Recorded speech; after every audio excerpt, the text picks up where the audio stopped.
வணக்கம் உறவுகளை மீண்டும் மற்றொரு உறவுகளின் சங்கமம் நிகழ்ச்சியில் உங்கள் அனைவரையும் நேரடியாக சந்திப்பது NT ஜெகன். இன்றைய நிகழ்வு ஒரு இரங்கல் நிகழ்வாக இடம்பெறுகிறது. ஒரு முக்கியமான எமது புலம்பெயர் போராட்ட சூழ்நிலையில் ஒரு முக்கியமான கால சந்தர்ப்பத்தில் இன்னொரு உத்தவரை நாங்கள் இழந்திருக்கின்றோம். உங்கள் யாவருக்கும் தெரியும், எமது கடந்த கால போராட்ட வரலாற்றுடன் மட்டுமல்ல, எமது ஆரம்பகால எப்பொழுது மாணவர் போராட்டம் எமது தாயகத்திலே ஆரம்பிக்கப்பட்டதோ, தரப்படுத்தல் போன்ற விவகாரங்களினால் மாணவர்கள் எப்படி ஒன்றிணைந்து செயற்பட்டு தங்களுடைய போராட்டங்களை முன்னெடுக்க முனைந்தார்களோ, அந்த கால பகுதியிலேயே பெரும் தலைவர்களோடு, குறிப்பாக தமிழரசு கட்சியினுடைய தலைவர்களோடு இணைந்து தன்னுடைய அரசியல் போராட்டத்தை ஆரம்பித்த மிக முக்கியமான பிரமுகராக இன்று இந்த போராட்ட வரலாற்றில் பெரிதும் மதிக்கப்படும். அது மட்டுமல்ல, இன்று நாட்டினுடைய உயரிய விருதாகிய மாமனிதர் விருதை பெற்றுக்கொண்ட மறைந்த எமது மாமனிதர் நமசிவாயம் சத்தியமூர்த்தி, NS மூர்த்தி என்று எல்லோராலும் அறியப்படுகின்றவர். அவர் தொடர்பாக அவருடைய இறுதி கிரியைகள் வருகின்ற ஞாயிற்றுக்கிழமை இடம்பெற இருக்கின்ற சூழ்நிலையில், வணக்க நிகழ்வுகளும் அதைத் தொடர்ந்து இறுதி கிரியைகளும் இடம்பெறுகின்ற சூழ்நிலையில் அது தொடர்பாக நாம் இன்று இந்த இரங்கல் நிகழ்வை அமைத்திருக்கின்றோம். இரங்கல் நிகழ்வில் மிக முக்கியமான, அவரோடு முக்கியமாக அன்றிலிருந்து, நான் குறிப்பிட்ட கால பகுதியிலிருந்து 70களில் இருந்து அல்லது அதற்கு முன்னரான கால பகுதியிலும் இணைந்து இன்று வரை அவரோடு தோளோடு தோள் என்று பலவிதத்திலும் நண்பனாக, தோழனாக, இன்னொரு எமது விடுதலை போராட்டத்தினுடைய தங்களுடைய முக்கியமான இணைப்பாளர்களாக இருந்து செயற்பட்ட, அது மட்டுமல்ல, நான் ஏற்கனவே கூறுவது போல எமது விடுதலை போராட்டத்துக்கு முன்பும் கூட இந்த மாணவர் கால போராட்டங்கள், அந்த போராட்டம் தான் நமது விடுதலை போராட்டத்தை அமைத்தது என்று சொல்லலாம். அந்த வகையான போராட்டத்துக்கு இன்று வரை அவருடைய பெயர் உச்சரித்துக் கொண்டிருக்கின்றது. அந்த வகையில் நீங்கள் யாவரும் அறிந்த போனா சத்யசீலன் அண்ணா அவர்களையும் நாங்கள் சந்திக்கின்றோம்.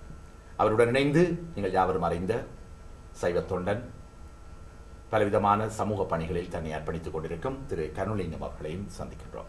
வணக்கம் சத்யசீலன். வணக்கம் ஜெகன். வணக்கம் கருணலிங்கம். சொல்லுங்கள், நீங்களே சொல்லுங்கள், இன்று எந்த அளவில் எங்களுடைய சத்தியமூர்த்தி NS மூர்த்தி அவர்களை நீங்கள் நினைவு கூறுகிறீர்கள்? மாமனிதர் நமசிவாயம் சத்தியமூர்த்தி அவர்களை நான் ஒரு மனிதநேய பணியாளனாக, தொண்டனாக, ஒரு மருத்துவராக, அதைவிட ஒரு வீரம் மிக்க தமிழ் போராளியாக, மருத்துவ போராளியாக அவரை பல கோணங்களிலிருந்து என்னால் இந்த நீண்டகால 41 வருட அனுபவத்திலே என்னால் அறிய முடிகின்றது. அவரது மருத்துவ துறையை அவர் சேர்ந்தவராக இருந்தாலும், அந்த மருத்துவத்துறை மூலம் தமிழீழ விடுதலை போராட்டம் எவ்விதம் பயன்பெற்றது, அதற்காக அவர் தனது பணிகளை எவ்விதம் செய்திருந்தார் என்பது பற்றி நாங்கள் நிறையவே கூற முடியும். அதற்கு முதலாக திரு மூர்த்தி அவர்கள் இளைஞராக இருக்கும் பொழுது எவ்விதம் இந்த தமிழீழ விடுதலை போராட்டத்திலே தன்னையும் சேர்த்து கொண்டார் என்பது பற்றி சிறிது கூறிவிட்டு மற்ற பணிகளை பற்றி நாங்கள் தொடர்ந்து பார்க்கலாம். குறிப்பாக நாங்கள் அவருடைய 1998 ஆண்டு அவர் ஃப்ரீமன் ஆஃப் லண்டனாக அந்த பட்டத்தை எடுத்துக்கொள்கின்றார். அதன் பின்பு அவர் லண்டன் ஆயுர்வேத மெடிக்கல் அசோசியேஷனின் செக்ரட்டரியாகவும் நியமிக்கப்பட்டிருக்கின்றார்.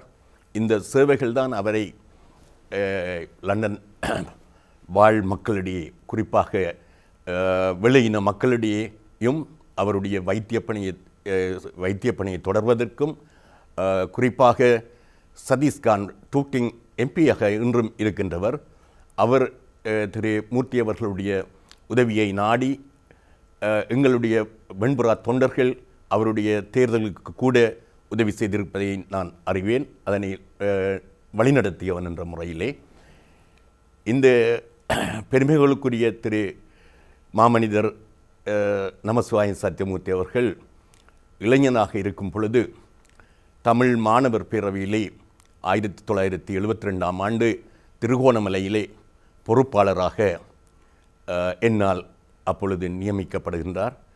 அன்றைய காலகட்டத்தில் 72ஆம் ஆண்டு மே மாதம் 22ஆம் தேதி இலங்கை சிங்கள குடியரசாக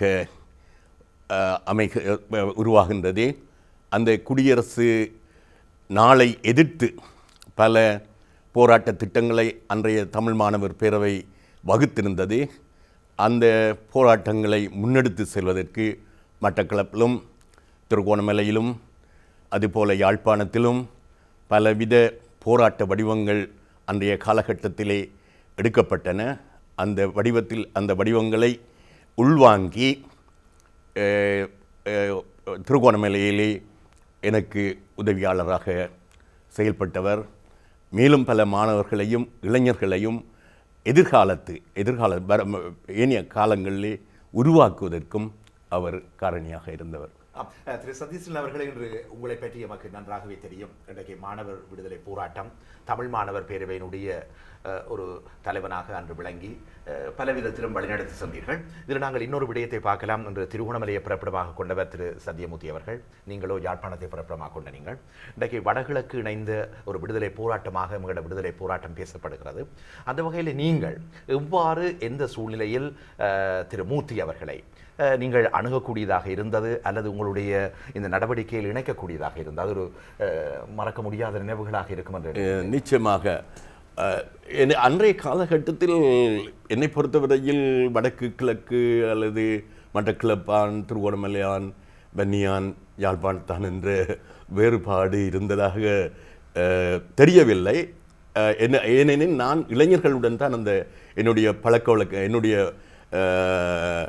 தொடர்புகள் இருந்த காரணத்தினாலே இந்த வேறுபாடுகள் பெரிதாக எனக்கு தெரியவில்லை. குறிப்பாக நீங்கள் பார்த்திருப்பீர்கள், அதாவது இங்கே காட்டப்படும் படத்தில் கூட திரு மூர்த்தி அவர்கள்,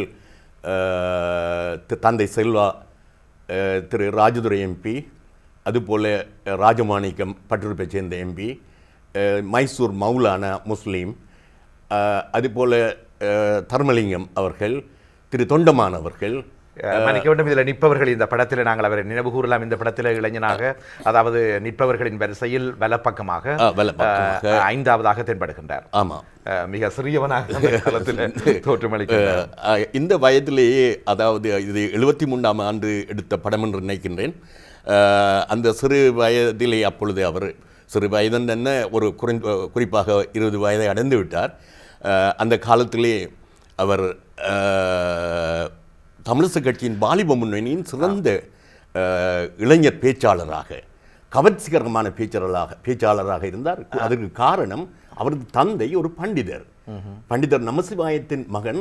தந்தையிடம் இருந்துதான் அவருடைய அந்த பேச்சு வன்மை, தமிழ் சொல் அடுக்க, அதாவது அவர் பேசும் பொழுது அவருடைய எதிக மோனைகளோடு தான் கூடுதலாக பேச்சுகள் இருக்கும். மேலே அந்த காலகட்டத்திலே அவர் என்னுடன் வந்து இணைந்து கொள்கிறார் என்று தான் நான் கூற வேண்டும். அது மட்டுமல்ல, இன்று நீங்கள் அன்று வீறு கொண்ட ஒரு இளைஞனாக நீங்கள் காட்சியளித்தீர்கள், தோற்றமளித்தீர்கள், நடவடிக்கைகளை மேற்கொண்டீர்கள். அது ஒரு புறம் இருக்கு. இங்கே பெரும் தலைவர்களாக நாங்கள் இன்றைக்கு கருதக்கூடிய எங்களுடைய தந்தை செல்வநாயகமாக இருக்கலாம், ராஜதுரை அவர்களாக இருக்கலாம், அல்ல ராஜமாணிக்கமாக இருக்கலாம், மற்ற தலைவர்களை நாங்கள் பார்க்கலாம்.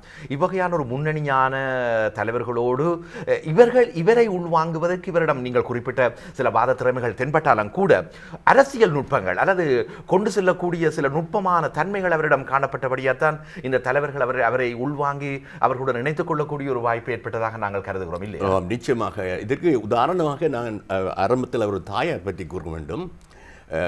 1959ஆம் ஆண்டு திரு SWRD பண்டார் நாயக்கா ஒரு புத்திரகித்த தீரோவினால்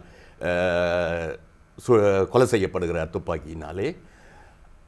அந்த காலத்திலே திரு சத்தியமூர்த்தி அவர்கள், அவருடைய தமையன் ராஜன் மற்றும் அவர் தாயார்கள் பஸ்ஸிலே போய்கொண்டிருக்கின்றார்கள். பஸ்ஸில் போய்கொண்டிருக்கும் பொழுது அங்கே ஒரு பௌத்த பிக்கு அந்த பஸ்ஸில் பிரயாணம் செய்கின்றார். அந்த பௌத்த பிக்குவிடம் தாயார் கேட்கிறார், தியனுவ ரிவால்வர். இப்படி சிங்களத்திலே அவர் கேட்டதும், அவர் சிங்கள வடிவாக பேசுவார்கள். அதாவது அங்குக்குள்ளே துப்பாக்கி வைத்திருக்காராயா என்று கேட்டவுடன் அந்த பௌத்த பிக்கு பஸ்ஸை நிப்பாட்டி விட்டு இறங்கி ஓடிவிட்டார்.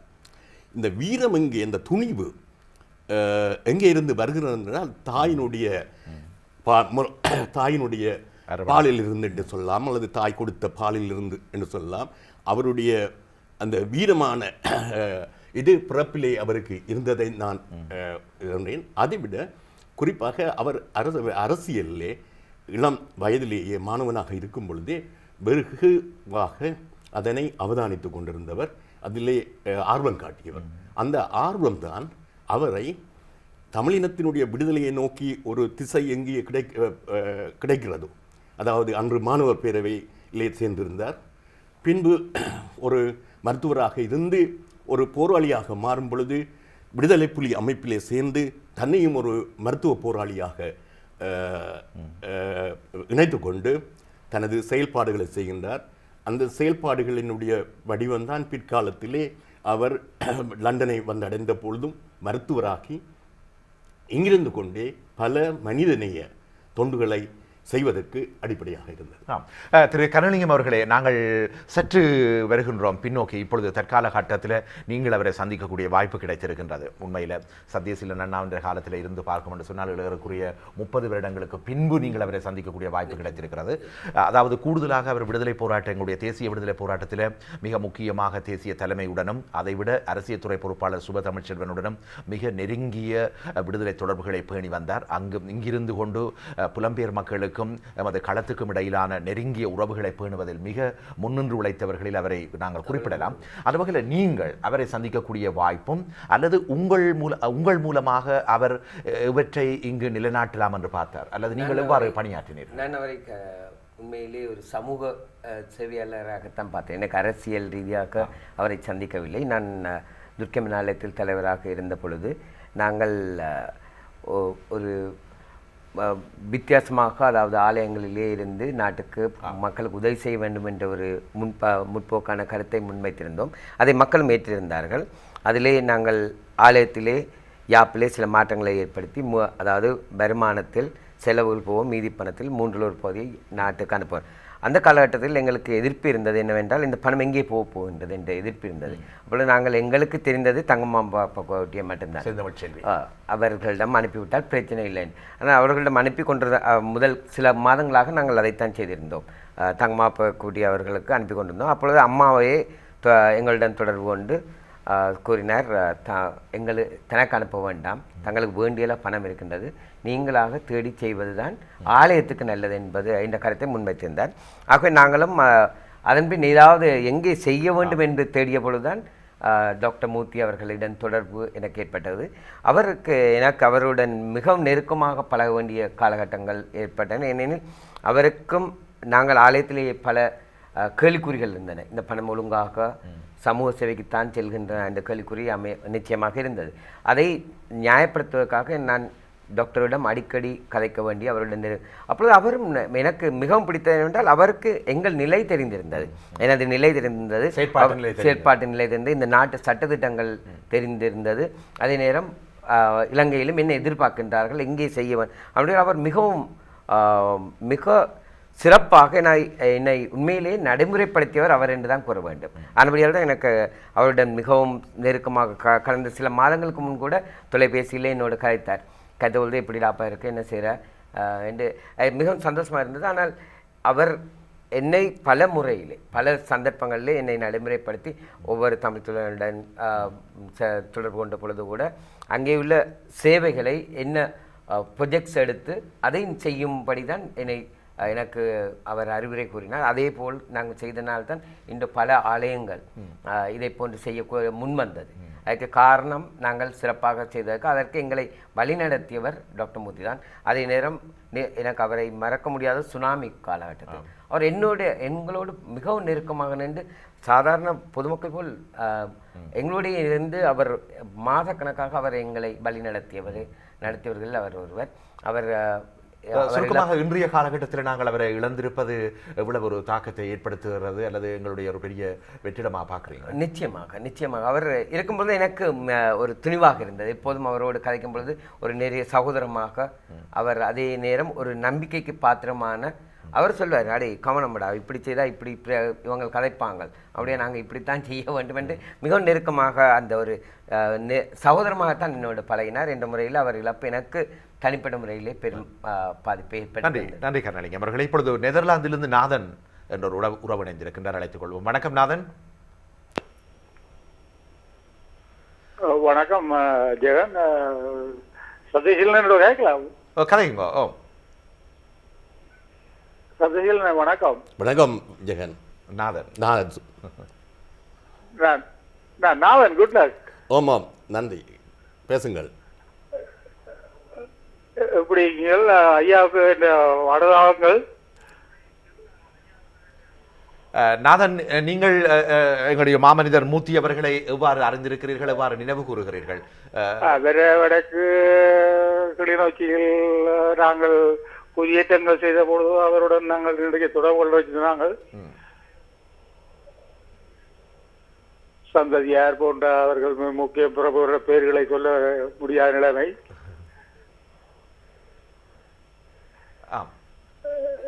வாழ்ந்து எங்களுக்காக நன்மை செய்தவர். அதாவது திலகர், நீங்கள் சிவனடியார் இவர்களை குறிப்பிடுகின்றீர்கள். அந்த காலகட்டங்களை நீங்கள் நினைவு குடியேற்றங்கள் எல்லாம் அவர் நின்று முன்னெடுத்து செய்தவர் எங்களுடன். நன்றி நாதன். நாதன், உங்களுடைய வணக்கத்தை எல்லாம் தெரியும் நினைக்கிறேன். அவரிடமே நாங்கள் பகிர்ந்து கொள்கிறோம். நன்றி நாதன். இவர் எந்த சந்தர்ப்பத்தில் எவ்வாறு மூர்த்தி அவர்களுடைய அந்த நினைவை பகிர்கின்றார் என்பதை ஒரு முறை கூற முடியும்? இவர் குறிப்பாக 85ஆம் ஆண்டுக்கு முற்பகுதியும் அதே போல பிற்காலத்திலும் அவர் அந்த அவருடன் சேர்ந்து பணியாற்றியவர். அதைத்தான் அவர் குறிப்பிடுகிறார். எனக்கு உடனடியாக அதை சரியான விவரமாக கூற முடியவில்லை. அவர் கூறப்பட்டது. அதனை சதீசன் அவர்களை இப்பொழுது பாருங்கள், திரு சத்யமூர்த்தி அவர்களுடைய பிறப்பிலிருந்து அல்லது அவருடைய இளம பருவத்தில் இருந்து நீங்கள் கூறிய கருத்தின் அடிப்படையிலிருந்து பார்க்கும் பொழுது, அல்லது நாங்கள் சில ஆவணப்படுத்தின விடயங்களில் இருந்து அவர் நமது விடுதலை போராட்டம், தேசியம், விடுதலை உங்களுடைய காலத்துக்கு பின்பு தேசியம் எப்பொழுது இந்தியாவுக்கு சென்று அங்கு பயிற்சிகளை மேற்கொள்கின்ற சந்தர்ப்பங்களிலும் கூட அவர் ஒரு மருத்துவ போராளியாக, நீங்கள் அடிக்கடி குறிப்பிடுகின்ற மருத்துவ போராளியாக மிக நெறிமுறையுடன் பணியாற்றி இருக்கின்றார். இவர் பல பாத்திரங்களை ஏற்றிருப்பதை நாங்கள் பார்க்கக்கூடியதாக இருக்கிறது. மருத்துவ போராளியாக இருக்கலாம், சமூக நல தொண்டனாக இருக்கலாம், விடுதலை போராளியாக இருக்கலாம். அது மட்டுமில்லை, இந்த ஆங்கில நாட்டில் வாழ்ந்திருந்த நாடுகளில் கூட பெரும் பெரும் அரசியல் தலைமைகளோட நெருங்கிய தொடர்புகளை பேணுவதில் அவர் முன்னின்றார் எமது விடுதலைக்காக. ஆமாம், கோர்டன் பிரவுன், அதாவது இளவரசர் சார்ல்ஸுடன் நின்று, அதாவது அவருக்கு 98ஆம் ஆண்டு அவருக்கு ஃப்ரீமேன் ஆஃப் லண்டன் பட்டம் கொடுக்கும் பொழுது திரு பிரின்ஸ் சார்ல்ஸோடு நின்றிருக்கிறார். மற்றது கோர்டன் பிரவுன், அதாவது பின்பு மேயருக்கு பிறகு பிரதம மந்திரியாக கோர்டன் பிரவுனோடு கைகுலுக்கி கொண்டு நிற்கின்ற படம். இந்த ஃப்ரீமேன் விருது ஒரு நாட்டினுடைய தான் சார்ந்த நாடு இல்லை தான் பிறந்த நாட்டினுடைய இல்லை, குறிப்பாக அவருடைய இந்த மாற்றீட்டு மருத்துவ சம்பந்தமாக அதன் துறைக்காக, அதாவது அக்யூபஞ்சர். அவர் ஒரு PhD, அதாவது டாக்டர் மூர்த்தி அவர்கள் தனது மருத்துவத்துறையிலே PhD பட்டத்தை பெற்றவர். அதன் மூலம் தன்னுடைய மருத்துவ, அதாவது தன்னுடைய சர்ஜரி மூலம் சகல மக்களுக்கும், பிரித்தானிய மக்களுக்கும் சரி, இலங்கை மக்களுக்கும் சரி, தன்னுடைய மருத்துவ சேவை செய்தவர். அதனால் தான் அந்த பட்டம் அவருக்கு கொடுத்து கௌரவிக்கப்பட்டது. அது மாத்திரமன்றி அன்றிருந்த TRO இருந்த காலத்திலே அவர் மிதிவடி, கன்னிவடி அகற்றும் அந்த இலங்கைக்கு கன்னிவடி அங்கே வைக்கப்பட்டிருக்கின்றது, அவற்றை அகற்ற வேண்டும். அதனால் மக்கள் பாதிக்கப்படுகின்றார்கள். அவர்களுக்கு பிளாஸ்டிக் கால்கள், அதாவது அந்த கால்களை அனுப்புவதற்கு குறிப்பாக இங்கே உள்ள பல மருத்துவமனைகளுடன் தொடர்புகளை ஏற்படுத்தி அங்கே வயது போனவர்கள் அல்லது தங்கள் காலத்தை முடித்து கொண்டவர்கள், உடல் ஊனமிட்டோராக இருந்தவர்கள், அவர்களோடு கொடுக்கப்பட்ட அந்த அவர்கள் விட்டு சென்ற அந்த பொய்க்கால்களையும் ஏனையவற்றையும் ஒவ்வொரு வைத்தியசாலைகளாக சென்று நாங்கள், அதாவது குறிப்பாக எங்களுடைய தொண்டர்கள் சென்று அவற்றை எங்களுக்கு தேவை என்று சொன்னதன் பின்பு அவர்கள் அங்கே கூட்டாக சேர்த்து வைத்திருந்தார்கள். அதை கலெக்ட் பண்ணி கொண்டு வந்து அதை ஒரு இடத்திலே வைத்து அதை நாட்டுக்கு அனுப்பக்கூடியதாக இருந்தது.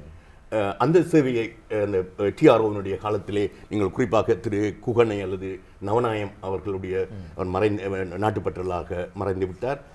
இப்பொழுது குகன் அவர்கள் இருக்கிறார். அவருடைய அதன் பின்பு திரு டாக்டர் மூர்த்தி அவர்கள் டிஆர்ஓனுடைய பொறுப்பை ஏற்று அதனை அபிவிருத்தி அடை செய்கிறார். அதன் பின்பு 2001ஆம் ஆண்டு வெண்புறா அமைப்பை தொடங்குகின்றார். அந்த வெண்புறா அமைப்பின் மூலமாக பல சேவைகளை செய்கிறார். தொடர்ந்து உரையாடுவோம். இப்பொழுது லண்டனிலிருந்து சுரேஷ் இணைந்திருக்கின்றார். வணக்கம் சுரேஷ். வணக்கம். வணக்கம். இங்கே சத்யசீலன் அவர்களும் கனலிங்கம் அண்ணாவும் இருக்கிற கதை. கண்ணண்ணா மற்றவருக்கும் பேர் இருவருக்கும் வணக்கம். கண்ணலிங்க அண்ணே வணக்கம். நீங்கள் அவரை இந்த நேரத்தில் இழந்ததை பற்றி கழிச்சுங்க பெரிய ஒரு அது வார்த்தையாளர் சொல்லியல இருந்தா இந்த டிடிஎம் தரிசனம் இருக்கைங்க அவர் இந்த டிவிக்கு வந்து ஒவ்வொருவருக்கும் ஒவ்வொரு மக்களுக்கு சேவை செய்வார். இல்லை அந்த சேவை அந்த சேவையால நானும் பதம் பெற்றேன், என் மகனும் பதம் பெற்றுங்க. அம்மா அதை டிவியில கதை கேட்க அம்மா அப்பு ஒவ்வொரு பொம்பு இந்த மனத்துல அதை இன்றைக்கும் இந்த பயப்பட்ட இன்றைக்கும் ஆழமா குடிகொண்டுக்கார். அவற்றை ஒவ்வொரு வார்த்தையும் நான் நேர சுனாமி மூலம் கழிச்சுக்கிறேன் அவர்கிட்ட. நான் நேர ஒருக்கத்தான் கண்டிருக்கேன். அவற்றை ஒரு அற்புதமான வார்த்தையும் அம்மா அப்பு என்று சொன்ன வார்த்தை இன்றைக்கும் புலமே இந்த மக்கள் இந்த டிவியில பார்த்ததுக்கு தெரியும். நான் தரிசனம் ஈட்டியன் இருந்த காலத்திலிருந்து பார்த்து கொண்டிருக்கிறேன். இப்ப இதுல வரையில அவர் இதுல நான் வந்தாரு நான் காணையில இதுக்கும் வந்த தொலைக்காட்சியில வந்து கலைச்ச அற்புதமான வார்த்தைகளும் அற்புதமான சேவைகளுக்கும் உண்டை நாங்கள் தரவணங்கி அவருக்கு இந்த அனுதாபத்தை தெரிவித்து கொண்டேன். நன்றி சுரேஷ். நன்றி. இந்த நேரத்தில் கருணலிங்கம் அண்ணன் உங்களை கேட்கலாம். நீங்களும் ஆரம்ப காலத்தில் இந்த ஊடகத்திலே பெரும் பணிபுரிந்த நீங்கள், டிடிஎன் காலத்திலும் இங்கே பணிபுரிந்த நீங்கள், இவர் இப்பொழுது இந்த ஊடகத்திலே அவர் பணியாற்றிய இந்த மருத்துவ சஞ்சிகை நிகழ்ச்சிகளில் பங்கு பெற்றி தேவையான மருத்துவ ஆலோசனைகளை கலைக்காமல் வழங்குவார். நான் பணியாற்றிய ஐபிசி காலத்திலும் கூட நாங்கள் அவரிடம் இருந்து நிறைந்த பயண பெற்ற எங்களோட உறவுகளுக்காக அந்த நினைவுகளை எப்படி பார்க்குறீங்களா? அவர் மிகவும் நல்ல எங்களோட உண்மையில் அவரோட தம்பி சொன்னது போல், சுரேஷ் சொன்னது போல் அவர் வந்தாலே எங்களுக்கு சந்தோஷமா இருக்கும். அவர் ஏதோ ஒரு ஃபேமிலி மெம்பர் மாதிரி தான் வருவார். வந்து எந்த சலசலப்பும் இல்லாமல் உண்மையிலே அவர் ஆரம்ப காலத்தில் டிடிஎன்ல இருக்கும் பொழுதும் சரி, பிரான்ஸ் எல்லாம் அடிக்கடி சென்று வருவார். ஏதோ எங்களுக்கு முந்தி அந்த காலத்தில் பிரான்ஸுக்கு போகிறாண்ட ஒரு பெரிய விஷயம். ஆனால் அவர் அடிக்கடி சென்று வரும் பழக்கம் இருந்தது. அது போனால் நிச்சயமாக நிகழ்வுகளை செய்து விட்டு வந்தார். அது பின்பும் வேறு நாங்கள் பேர் மாற்றப்பட்டு சூழ்நிலை சதப்பு கிட்ட போல் நாங்கள் நடந்த பொழுது கூட அவர் வந்து அங்கே நிகழ்வுகளை நாங்கள் ரெக்கார்ட் பண்ணி செய்யும் பொழுது எங்களுக்கு மிகவும் எங்களோடு ஏதோ அவரும் எங்கள் ஊடகத்தில் ஒருவராகத்தான் இருந்தார். அதை விட சந்தோஷமா இருக்கும் அவரோட வேலை செய்ய. எந்த சலசலப்பும் இல்லை, எந்த வித பாஸ்டும் இல்லை. டாக்டரோ ஃப்ரீமன் என்ற இழப்பில் ஏதோ நான் உங்களும் பழகிற மாதிரி தான் பழகுறேன். அதை விட கரளிங்கன்னா சாதாரணமாக அவர் ஒரு நெருங்கி பழகிற நட்புறவு குணம் கொண்டவர், எளிமையான குணம் கொண்டவர், மென்மை போக்கு கொண்டவர். இதுதான் இன்றைக்கு அவரை எல்லாரிடம் ஈர்த்ததுக்கான ஒரு காரணமாக பார்க்கலாம். நான் உங்களுக்கு சொல்ல வேண்டிய அவசியம் இல்லை. அது ஒரு அவரிடம் தானாக இயல்பாக காணப்பட்ட ஒரு கவர்ச்சி. ஆரம்ப காலத்திலும் அப்படித்தான் வாழ்ந்தார். ஆரம்ப காலத்தில் இருந்து அப்படித்தான் அவர் சகலரையும் அரவணைத்து நடக்கின்ற ஒரு தன்மையுடையவர். அவர்களுக்கு நிறைய சிங்கள நண்பர்கள் இருக்கிறார்கள். அவர்களையும் பற்றி ஒரு நாளும் அவர் குறை கூறியதில்லை. இது அது மாத்திரமின்றி அவர் அகலவத்தையில் தான் தனது முதலாவது சர்ஜரியை தொடங்கியிருந்தார். சிங்கள பிரதேசத்தில் தான் தன்னுடைய அதாவது மருத்துவ படிப்பை முடித்த பின்பு அங்கே உங்களுக்கு தெரியும் அவருடைய பெயர் தேவையில்லை, அவருடைய இன்னொருவருடைய மருத்துவமனையிலே திருவண்ணாமலையிலே ஆரம்பகாலத்திலே பணியாற்றிவிட்டு பின்பு தனியாக தொடங்கும் பொழுது அகலவத்தையில் தான் தன் மருத்துவத்தை தொடங்கியிருந்தார். அது அவர் சகல மக்களிடமும் மனித நேயம் மிக்கவர், அன்பாக பழகுகிறவர். குறிப்பாக நான் அவருடன் நீண்ட அதாவது ஒவ்வொரு நாளுமே அவரது சர்ஜரியில் அவருடைய மருத்துவ பணிகளை முடித்துவிட்டு பிறகு வெண்புற ஆஃபீஸுக்கு வருவார். வந்து என்னை சந்தித்து சத்தியம் எப்படி சுகமாக இருக்கிறீங்களா, என்ன எல்லாம் சரியாக நடக்கிறதா என்று அன்பாக விசாரிப்பார். அவர் மாத்திரமல்ல, அவருடைய மனைவியும் அப்படித்தான். அவர் ஒரே ஒரு சொல் தான் சொல்லுவார், இங்கே ரப்பா என்று சொல்லுவார். அப்போ அவருக்கு தெரியும் உடனடியாக இஞ்சி தண்ணி போட்டு கொண்டு வந்து கொடுக்க வேண்டும். அப்படித்தான் அவருடைய அது எனக்கு மாத்திரமல்ல, எந்த நண்பர்கள் போனாலும் அவர்களுடைய விருப்பத்துக்கு ஏற்ப அந்த ஆதரவினையும் அந்த பழகிற அன்பையும் சாப்பிட்டீங்களா குழந்தைகளை கண்டால் எல்லாரும் அங்கிள் டாக்டர் அங்கிள் என்று தான் சின்ன குழந்தைகளை அவர்கள் அழைப்பார்கள். அவர் பேர் சொல்லி ஒருவரும் அழைக்கிற டாக்டர் அங்கிள் அவ்வளோ என்ன சொல்லுவார்கள். வாங்கன்னு சொல்லி அவர்களுக்கு முதுகில் தடவி அன்பான வார்த்தைகளை. லண்டனிலிருந்து செல்வாவை அழைப்பதற்கு முன்பு இன்னும் ஒரு கேள்வி சதீசன் அவர்கள், உங்களுடைய ஆரம்ப காலத்திலுடைய ஒருடைய பழமையான நினைவுகளும் ஒருவனுடைய ஆரம்பகால குணாதிசயங்களையும் அறிந்து கொள்வது ஒரு முக்கியமான தேவை. அந்த வகையில் இன்றைக்கு அவர் உங்களுடைய அகிம்சை வழி போராட்டம், தந்தை செல்வாவை பார்த்த உடனே எனக்கு அந்த அகிம்சை வழி போராட்டம் நினைவுக்கு வருகிறது. அந்த வகையில் இணைத்துக் கொண்ட பல இளைஞர்கள் இருக்கிறார்கள், உங்களையும் குறிப்பிடலாம். இந்த அகிம்சை வழி போராட்டம் பின்பு ஆயுத போராட்டமாக மாறியது. ஆனால் இவர் இங்கே இந்த ரெண்டு போராட்டத்திலையும் அவர் இணைத்துக் கொள்கிறார். அது ஒரு விசேடமான அம்சமாக பார்க்கலாம். அந்த அகிம்சை வழி போராட்டத்தில் எவ்வளவு நம்பிக்கை கொண்டிருந்தார்? அந்த காலகட்டத்திலே, அதாவது 70ஆம் ஆண்டுக்கு முற்பட்ட காலம், அது உங்களுக்கு தெரியும். 61ஆம் ஆண்டு சத்தியாகிரக போராட்டம் தமிழரசு கட்சியினாலே முன்னெடுத்து வைக்கப்பட்டது. அதன் வழிவந்தவர்கள் அரசியல் ஆர்வமுள்ள இளைஞர்கள் அந்த போராட்டத்தின் மூலம் ஒரு தீர்வை, தமிழர்களுக்கு இலங்கையிலே ஒரு தீர்வை ஏற்படுத்தலாம் என்று நம்பினார்கள். ஆனால் நீங்கள் அதாவது தந்தை செல்வானுடைய வரலாற்று எழுதிய திரு நவரண்டம் அவர்கள் என்னை பற்றி எழுதும் பொழுது அதில் குறிப்பிட்டிருக்கின்றார். முதலாக இவர்களுடைய இந்த தமிழரசு கட்சியினுடைய தலைமையை எதிர்த்து ஒரு இன்னொரு வழியை, தமிழர்களுடைய உரிமைகளை பெறுவதற்கு ஆயுத போராட்ட வழியை தொடங்க வேண்டும் என்று இளைஞர்களுக்கு போதித்தவர் நான் என்று சொல்லி அதிலே குறிப்பிட்டிருவார்கள். எனக்கு ஆரம்ப காலத்தில் இருந்தே தமிழரசு கட்சியை பொறுத்தவரை இவர்கள் அகிம்சை வழி போராடிவிட்டார்கள். இவர்கள் கேட்பது ஒன்றையும் பண்டார் நாயக்க அரசாங்கமாக இருந்தான, டட்லசன் நாயக்க அரசாங்கம் இருந்தான், அதாவது யூஎன்பியாக இருந்தான், தமிழக ஸ்ரீலங்கா சுதந்திர கட்சி இருந்தான கொடுப்பதற்கு தயாரில்லை. ஆகவே நாங்கள் மாற்று வழி ஒன்றை தேட வேண்டும். இதனால் தான் அந்த மாற்று வழியை நான் முன்னெடுத்து அதற்குரிய வழிமுறைகளை அன்றைய காலகட்டத்திலே இணைந்த இளைஞர்களுக்கு போதித்து கொண்டு வருவேன். அந்த இளைஞர்கள் தான் தம்பி பிரபாவாக இருந்தாலும் சரி, குட்டிமணியாக இருந்தாலும் சரி, தங்கத்துறையாக இருந்தாலும் சரி, பிற்காலத்திலே வந்தவர்களும் எல்லோருமே அந்த வழியை பின்பற்றுகிறார்கள். அது ஒரு ஜெனரேஷன் மாற்றம், அதாவது ஜெனரேஷன் கேப் என்று சொல்ல உங்களுக்கு சந்ததி மாற்றம். அந்த மாற்றத்தை நான் அதை கொண்டு வருகிறேன். அதிலே பலர் இணைகிறார்கள். அந்த காலகட்டமும் உலகத்திலேயும் விடுதலை போராட்டங்கள்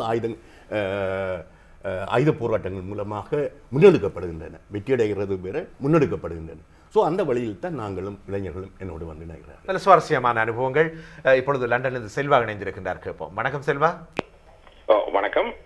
வணக்கம் சீலண்ணா. வணக்கம் திரு கருணாலிங்கம் அவர்களே. வணக்கம்.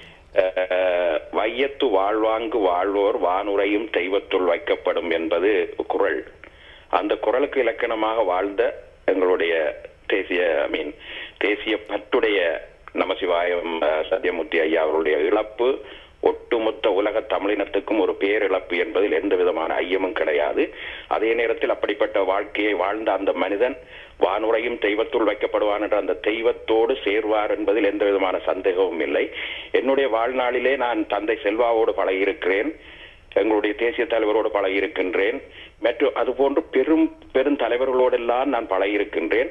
அதே போன்று திரு சத்தியமூர்த்தி ஐயாவோடும் எனக்கு பழகுகின்ற ஒரு சந்தர்ப்பம் கிடைத்தது. ஒரு அன்புக்கும் பண்புக்கும் பாசத்துக்கும் அதே நேரத்தில் துணிவுக்கும் மிக விதமாக செயல்படக்கூடிய ஒரு மனிதன். அந்த மனிதனுடைய இழப்பு எங்களுக்கு பெரும் கவலை. இவரை நான் முதலாவது ஒரு 3 இடத்தில் இவரை நான் குறிப்பிட்டு காட்ட விரும்புகின்றேன்.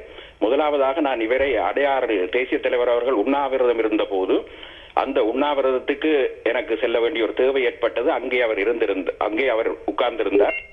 அப்போது அவரை எனக்கு தெரியாது, இவர்தான் மூர்த்தி என்று தெரியாது. நான் கதைக்க வேண்டியவர்களோடு பேச வேண்டியவர்களோடு பேசிவிட்டு நான் வந்து விட்டேன். நான் பின்பு லண்டனுக்கு வந்ததுக்கு பிறகு ஒரு இடத்தில் சந்தித்து என்னுடைய மருமகள் வீடு ஒன்று இங்கே டிமோல்டன்ல அங்கே ஒரு ஃபங்க்ஷன் ஒன்று நடந்து கொண்டிருந்தது. அப்போது இவரும் அங்கே வந்திருந்தார். அங்கே வந்து நாங்கள் எல்லாம் பாட்டு பாடி பெரிய அட்டகாசம் எல்லாம் பாடி கொண்டிருக்கும் போது பேசிக் கொண்டிருந்த போதுதான் இந்த கதை, உண்ணாவிரத கதை வந்தவுடன் சொன்னார், செல்வா அங்கே இருந்தது நான் தான் என்று. அப்படிப்பட்ட அந்த மனிதன் இறுதியாக கரோ கவுன்சில்ல அந்த சுனாமி காலம் என்று நினைக்கின்றேன், சுனாமி காலத்திலே திரு தயா இடக்காடர் அவர்களுடைய முயற்சியிலே ஹரோ மக்களுடைய முயற்சியிலும் எங்களுடைய ஒத்துழைப்போடும் ஒரு ஃபங்க்ஷன் ஒன்று வச்சு கிட்டத்தட்ட 22,000 பவுண்ட்கள் சேர்ந்தது. அந்த பணம் அந்த சுனாமி நிதிக்காக ஒருவரிடம் கொடுக்க வேண்டும் என்று தயாடக்காரர் என்ன கேட்டார், ஐயா யாரிடம் கொடுப்பது என்று சொல்லுங்கள் என்று. அப்போது நான் திரு டாக்டர் மூர்த்தி தான் அந்த நேரம் இதுல மிக பொறுப்பாக இருந்தவர். அவரிடம் அடிச்சு, ஐயா இப்படி ஒரு 22,000 பவுண்ட்ஸ் இருக்கிறது, ஒரு சேரிட்டி ரெஜிஸ்டர்ட் சேரிட்டிக்கு தான் கொடுக்கலாம், இரண்டாவது கவுன்சில் பணம் என்று சொல்லி அந்த நேரம் இவர்களுடைய அந்த இந்த புனர்வாழ்வு கழகம் பேன் பண்ணப்பட்டதோ ஏதோ ஒரு இடத்துல அவருடைய அந்த ரெஜிஸ்ட்ரேஷன் சரியாக செல்லுபடியாகாத ஒரு நிலைமை இருந்தது. அப்போது இவர் சத்தியமூர்த்தி ஐயா ஐயோ பட்ட பாடு, அவர் தன்னுடைய ஏதோ ஒன்று இழந்து விட்ட மாதிரி மிகுந்த கவலைப்பட்டு, செல்வா எப்படியாவது இந்த பணத்தை எடுத்து தாங்கள், எங்களுடைய மக்கள் நிறையவே கஷ்டப்படுகிறார்கள், எப்படியாவது எடுத்து தாருங்கள் என்று. நான் தயாடக்காரரோடு பேசும்போது தயாடக்காரர் சொல்றார், ஐயா இது கவுன்சில் பணம் கண்டிப்பா ஒரு சேரிட்டிக்கு தான் கொடுக்கணும், இது என்னுடைய சொந்த பணம் கிடையாது, ஆகவே கவுன்சில் பணம் சேரிட்டிக்கு தான் கொடுக்கணும். இப்ப இவரிடம் பேசும்போது இவர் சில குறைபாடுகளை சொன்னார். இப்படி எல்லாம் நடந்தது செல்வா, சும்மா தேவையில்லாதவங்களால எங்களுக்கு இப்படி ஒரு அநியாயம் நடந்து விட்டது, அதால அந்த சேரிட்டி தண்ண முடியல, நாங்கள் வேறொரு சேரிட்டி ஒன்று ரெஜிஸ்டர் பண்ணி இருக்கிறோம், கூடிய சீக்கிரத்துல வந்துவிடும், அதை எப்படியாவது ஹோல்ட் பண்ணி எங்களுக்கு அதை எடுத்து தாரத்துக்கு என்ன மாதிரியாவது நீங்க செயல்பட வேண்டும். நன்றி நன்றி நன்றி. நாங்கள் சிறிய இடைவேளைக்கு செல்ல இருக்கின்றோம். அதுக்கு முதல் ஜெர்மனியிலிருந்து வேல்முருகன் இணைந்திருக்கிறார். வணக்கம் வேல்முருகன். வணக்கம் வேல்முருகன், கதைங்க வேல்முருகன். நான் ஜெர்மனிலிருந்து வேல்முருகன். நான் கணக்கு இருந்தது இடவிலைக்கு செல்வன் இல்ல கதைங்க நேரம் இருக்கு, கதை சுருக்கமா சொல்லி விடவரெல்லாம் நினைக்கின்றேன். முதலாவது அதற்கு ஆகவனுக்கு செலுத்தி கொண்டு எங்களை நேரடியாக நான் ஐரோப்பிய நாட்டில் இருந்திருந்தாலும் நேரடியாக சந்தித்துள்ளார். எங்களோட வயதுக்கு ஏற்ற மாதிரி அவரோட வயதை குறைத்து எங்களுடன் ஆடாப்பாண்ட ஒரு ஃப்ரெண்டாக கலைச்சு பேசி ஆலோசனைகளை சொல்லி எங்கள் நாட்டு நிலைமையை சொல்லி எங்களை ஆர்வப்படுத்தி பல செயல்பட வைத்துள்ளார். மற்றும் அது மட்டுமில்ல, அவர்தான் முதலாக எமது தாயக விடுதலைக்காக எண்ணிலிருந்து உழைத்த ஒரு மனிதர். அவரை பற்றி நான் சொல்ல போனால் நேரங்கள் காணாது. இருந்தாலும் மீண்டும் நான் சுனாமியில் இறந்ததுக்கும் கூடி இன அழைப்பில் இவ்வளவு மக்கள் இறந்ததுக்கும் கூடி கண்ணீர் விட்டதில்லை. அவர் இறந்ததை இணைத்த அன்றே கண்ணீர் விட்டேன். ஆனால் நான் பாரத கூடி விசாக்கு அப்ளை பண்ணியிருந்தேன், எனக்கு நிராகரிக்கப்பட்டுள்ளது. இருந்தாலும் அதற்கு மீண்டும் வணக்கத்தை செலுத்திக் கொண்டு நேரங்கள் பற்றாக்குறையினால் விடைபெறுகின்றேன். நன்றி, வணக்கம் ஜெகன். நன்றி வேல்முருகன். இங்கே திரு சதீசீலன் அவர்களே இப்பொழுது தமிழர் புனர்வாழ்வு கழகனுடைய ஸ்தாபிப்பதற்கும் அல்லது தோற்றத்துக்கும் மிக முக்கியமான பங்காளராக இருந்தவர் எங்களுடைய மறைந்த மாமனிதர் சத்தியமூர்த்தி அவர்கள்.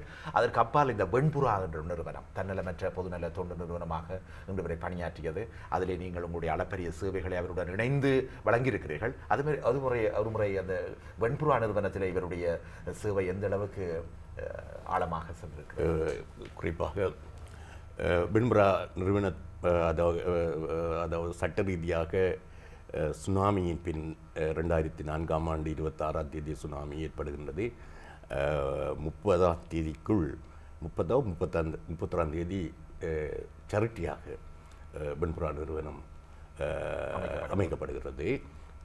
அதன் பின்பு அவருடைய சேவைகள் என்பது குறிப்பாக நான் புலம்பெயர்ந்த நாட்டிலே செய்த சேவை முதல் பார்ப்போம்.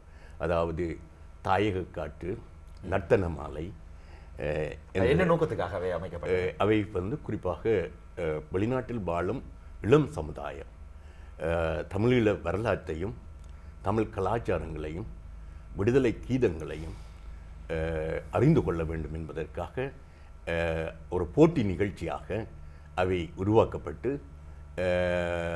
2000 எனக்கு முதலாவது தாயக பாடல் போட்டி 2005ஆம் ஆண்டு தொடங்கப்படுகின்றது.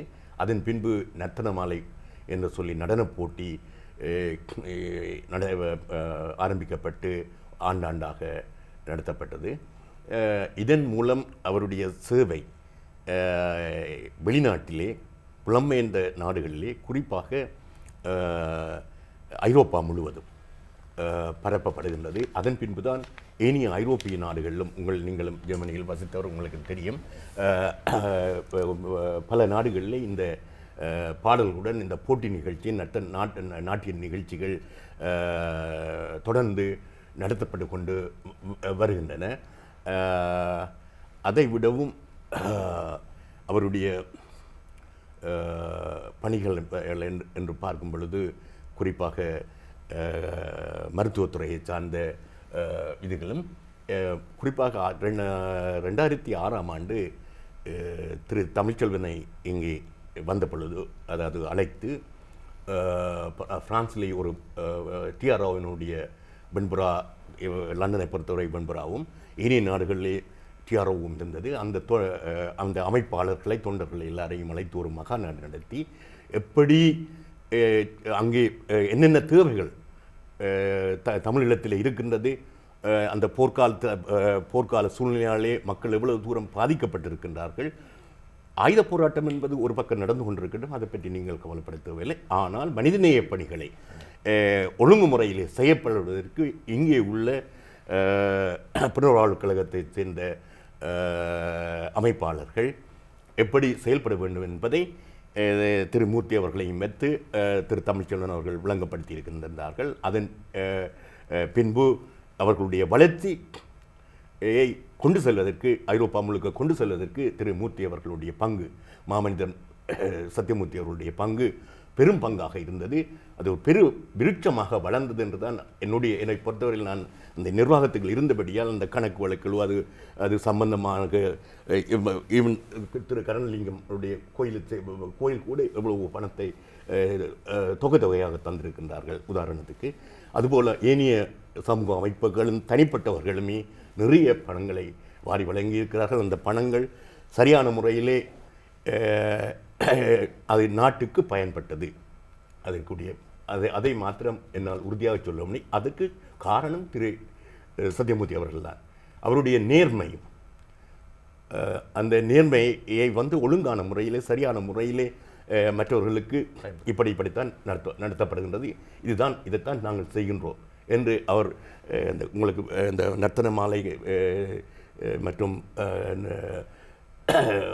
தாயக பாடல் போட்டிகள் நிகழ்ச்சிகளின் போது அவருக்கு ஒரு அரை மணி நேரம் பேசுவார். அந்த பேச்சின் மூலமாக தன்னுடைய அந்த உரையின் மூலமாக அதனை மக்களுக்கு வெளிப்படுத்துகின்றார். நன்றி.